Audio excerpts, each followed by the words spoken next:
You said that Bitcoin could go to $180,000 there. What's the timeline on that? I think within a year. I mean, I hate this is the most difficult market to trade of all time. So I mean cryptocurrency generally. So I think to put too fine a point on it, you're potentially doing some damage to yourself. I think 180 is very reasonable within the next year, based on the macro, based on the micro, based on developments, in the digital asset world, growth in, DeFi and RWAs, stables, all those things, they have a flow over effect. I don't believe that it's just Bitcoin and then everything else should be zero. I think everything feeds off each other. The crypto world is buzzing with a number that sounds almost too audacious to be real: $180,000 for a single Bitcoin within just 12 months. This isn't wild speculation from an anonymous Twitter account. It's a calculated forecast from Dan Tapiero, the heavyweight investor and founder of 10T Holdings, who's built his reputation on spotting macro trends before they go mainstream. Tapiero doesn't mince words. This is the most difficult market to trade of all time. Swing. Yet, despite the volatility, he stands firm on his prediction, pointing to a perfect storm of macroeconomic shifts, Bitcoin's hardening scarcity, and explosive growth across the broader digital asset space. He's not just betting on Bitcoin in isolation. He sees DeFi innovation, real-world asset tokenization, and even stablecoin adoption as jet fuel for crypto's next leg up. The stakes have never been higher. With institutional money flooding in and global financial markets at an inflection point, Tapiero's call could either be the prophecy that defines this cycle or the bold bet that reminds us how unpredictable crypto can be. One thing's certain, all eyes are now on that $180,000 target. Will it happen? Fasten your seatbelt, we're about to find out. We will now bring you more clips from Dan Tapiero's explosive interview to gain more insight. Don't forget to like, subscribe, and enable notifications for additional in-depth content. Thanks for joining us again. Enjoy the video. Now, if you remember during COVID, the unemployment, spiked pretty dramatically. Yeah. And 08, it was also very bad. And so right now, it sort of strikes me as funny. Things don't feel that bad. The economy is still growing. We've had some issues out there with fiscal tightening being as aggressive as it has been, with Doge being active, with federal spending being cut back, uncertainty on the tariffs. All those things are what I call fiscal tightening / kind of fiscal austerity. And we don't have an offset on the monetary side, which ordinarily we do. The Federal Reserve has said for now that they're more concerned about inflation than they are about, the slowing economy. I think you're gonna hear a change in their voice soon. So when I see a piece of data like that, I love posting it on Twitter because I feel like people out there, they're just not aware of these, I would call them data of lesser importance, but really like of lesser importance. But what you do is if you get 10 pieces of data like that are showing you something that is very different than like what the market or what the populace or what the Wall Street Journal or whatever they're thinking, it tends to be, if you can get enough data points, a view into the future. And so that piece of data is very rare, right? You could almost argue in 40 years, it's not been signaling that employment is going to be as weak in this survey as it is right now. That seems to me a bit funny. I mean, a bit, of an outlier. But then when I start getting 2, 3, 4, 5 things like that, I keep posting them, then that makes me think, okay, I know something. I'm a little ahead of the Fed here. The Fed hasn't changed their posture publicly yet. And I think that the US 2-year note, which is the most sensitive indicator to US macro data, is leading the federal funds rate. So the 2-year note yesterday hit 3.69, and the funds rate the funds rate's over 4%. So I think the 2 years leading it down, and I think over the next 6 months, we could, definitely see the Fed cut interest rates. And it's because there's a lot of data like this underneath the surface that is responding to uncertainty, concerns, that the tariffs may end up being too severe, right? And economic data can be shaped by expectations as much as by actual data, if you follow what I'm saying, right? Like a CEO can say, I'm confused by all the things going on in DC. Those 2,000 people that I was planning on hiring, well, I'm going to hold off. I'm not going to hire them. And if all those CEOs say that at the same time, it actually has a tremendous impact on the underlying economy, and that's called reflexivity. And that's the famous concept that George Soros first wrote about in the mid 80s, called in the Alchemy of Finance book. And most macro trading is essentially a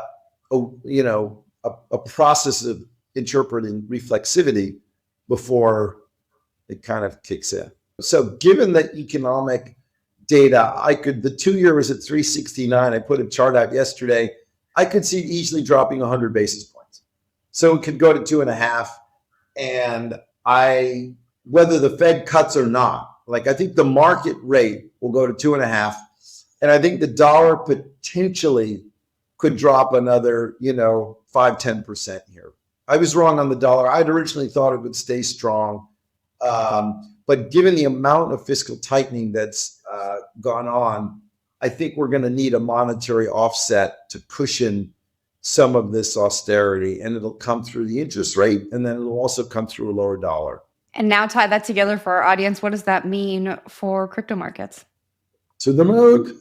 Yeah. Well, yeah, I know. I think it's very bullish. I mean, look, let's step back and think about this for a second. Bitcoin where is it today?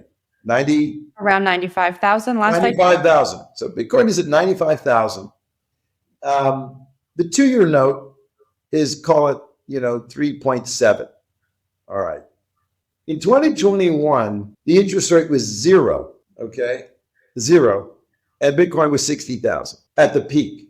So here we are today at 95,000. If we take short rates down, back to 0, I think Bitcoin would be probably closer to 300,000. Now, I don't think they're going to 0, just because the interest rate is a reflection of how much liquidity is being put into the system. And it's a whole bunch of other things. But this is just my back of the envelope guess. We take the 2-year note back down to around 2%. Bitcoin's at 180,000 with nothing else changed. So the fact that Bitcoin's at 95 with the interest rate here and the dollar down, only sort of 5% from, the last 6-month moving average is unbelievable. Like, it is super duper strong. The global economy shows cracks beneath its calm surface. Falling treasury yields, shaky jobs data, and corporate hiring pauses hint at trouble ahead. These pressures could push the Fed toward rate cuts sooner than expected, creating perfect conditions for Bitcoin's next surge.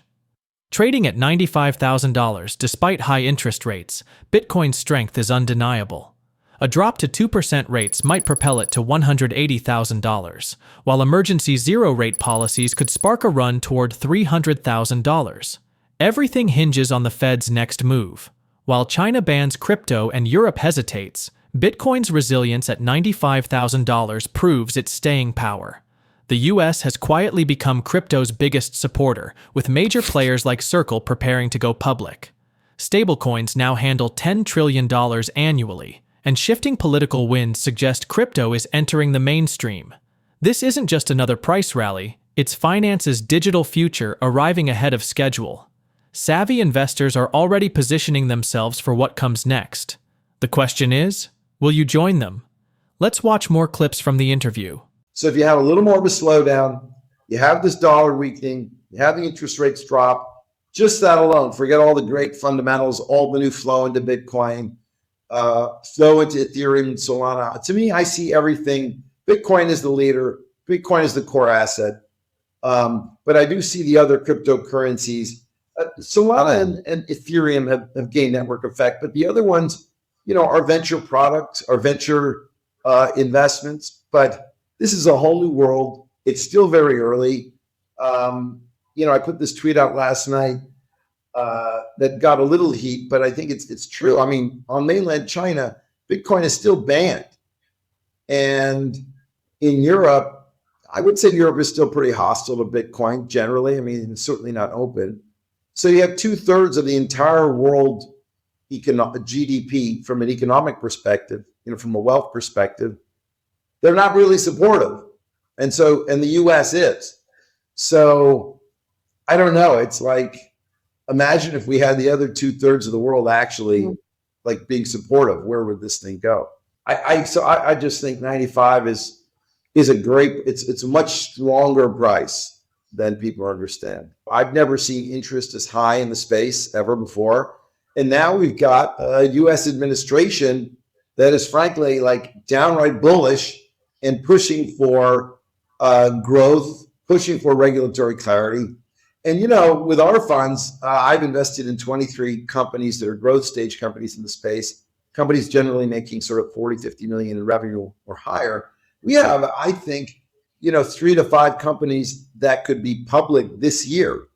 And so from my perspective, I think, I would say within a year, I really do believe that the way the US becomes the crypto blockchain capital of the world, which is what Trump wants, is to get the more developed, respected, polished companies listed in the United States. I think it's very important. I know, I think eventually all things of value will be put on a blockchain. I think that's maybe 5, 10 years away, but equity is not going away. Equity, the concept of having equity and being a shareholder of a company that produces revenue in this digital asset ecosystem, that's not going away. I think we have a chance now to become the single place where every crypto business comes public. And I'm speaking my own book completely, but I believe this from the founding of my fund. This is what I've always thought. Are we going to see as many companies go public this year as we thought we were going to in January? Well, I would say the answer, X the tariff, bumpiness, I would have said yes. The tariff bumpiness and some of the uncertainty brought on by the government policies, Doge, and the aggressive nature of them, I think it just backloads it. I think it goes. I don't think the number goes down. It just gets pushed off a few months. And they've announced a lot of these companies that we own, Circle and eToro. There's been talk about Figure. Kraken's been in the news for early next year. So I think that these companies, they're making hundreds of millions of revenue. There's a backlog of companies that should be public because of the bear phase that kicked in 22 and 23. But the reality is this, and I say this often, I don't know anything with a 99% degree of certainty, really. But I know one thing, with a 99% degree of certainty, within the next 5 years, Coinbase will not be the only large public crypto blockchain company in the world. And that's what it is today. Can you imagine? We've got $4 trillion of value sitting in the digital asset ecosystem between all the cryptocurrencies, all the companies. And we have one company, Coinbase, that has a market cap of 60 billion. That's it. That's public. The public, I think, wants to own cash flowing businesses that are in this space, that are active in all these various areas. I mean, stable coins alone, just think about this. 4 years ago, we're essentially at zero. And last year, there was $10 trillion of stablecoins settled. So I don't know, if I'm an investor out there, and especially an American investor, and I'm looking for growth, I'm thinking, how many things go from 0 to 10 trillion in 4 years? Like, not a lot. And I think the vibrancy and the dynamism in the space, I think there's huge demand for it from, public market investors. And so that's why I don't really see, you slow this thing down, but I don't see any, diminution in the interest. Bitcoin's recent surge past $97,000 has the crypto community buzzing as the $100,000 milestone comes back into focus. This isn't just another pump. It's the convergence of multiple powerful factors that suggest we might be witnessing the early stages of Bitcoin's next major leg up. The rally gained serious momentum after two back-to-back institutional endorsements. Reports that Morgan Stanley is considering adding crypto trading to its e-trade platform, and MicroStrategy's bold move to raise $21 billion for additional Bitcoin purchases. These developments underscore a growing trend of traditional finance players warming up to crypto, adding fuel to Bitcoin's institutional narrative. On the technical side, the charts are painting an increasingly bullish picture. After breaking out of a descending channel last month, Bitcoin spent weeks consolidating in a tight pennant formation, a classic continuation pattern that typically precedes another move in the same direction. Thursday's clean breakout above this pattern suggests the bulls are back in control, with key resistance levels now at $100,000 and the January all-time high near $107,000.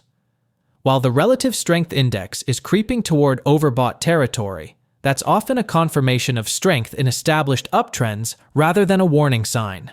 That said, the relatively muted trading volume during this move hints that some big players might still be waiting to fully commit, which could mean even more upside potential when they finally jump in. What makes this rally particularly interesting is how it's playing out against the current macroeconomic backdrop. There's growing chatter about potential Fed rate cuts later this year as Treasury yields start to slide, a scenario that crypto bulls have been eagerly anticipating. Bitcoin's ability to hold near $95,000 despite 4% interest rates is impressive when you consider it peaked at $60,000 during the zero-rate environment of 2021. This strength becomes even more notable when you factor in the ongoing regulatory uncertainty in major economies like China and Europe. The US is increasingly becoming crypto's unlikely champion, providing clearer rules that allow institutional adoption to accelerate. Of course, it's not all smooth sailing ahead. The same macroeconomic uncertainties that are driving interest in Bitcoin could also trigger broader market sell-offs that temporarily drag crypto prices down with everything else. Regulatory developments, especially around stablecoins and crypto company IPOs, could introduce volatility. And while the technical setup looks solid, Bitcoin has a history of fakeouts and violent corrections that can shake out even the most committed holders. Looking at the bigger picture, what we're seeing now aligns well with the thesis that macro investors have been building, that Bitcoin is maturing into a legitimate alternative asset class that behaves differently than traditional markets. Its recent performance during periods of trade policy uncertainty and banking stresses has started to demonstrate that promised diversification benefit. If the Fed does pivot to rate cuts later this year as the bond market seems to expect, that could provide the liquidity boost that sends Bitcoin not just to $100,000, but potentially much higher. The coming weeks will be crucial for determining whether this breakout has staying power. A clean move above $100,000 with strong volume could open the door to new all-time highs, while holding support above $92,000 would keep the bullish structure intact.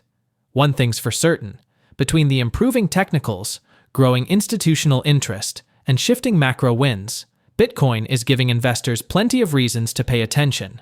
Whether this marks the beginning of a historic run or just another chapter in crypto's volatile journey remains to be seen, but the pieces are certainly falling into place for an interesting second half of 2025. As we wrap up, with the Fed potentially cutting rates, how high could Bitcoin really go? Let us know your thoughts in the comments below. Share this video and hit the like button. Thanks for watching, and don't forget to like and subscribe.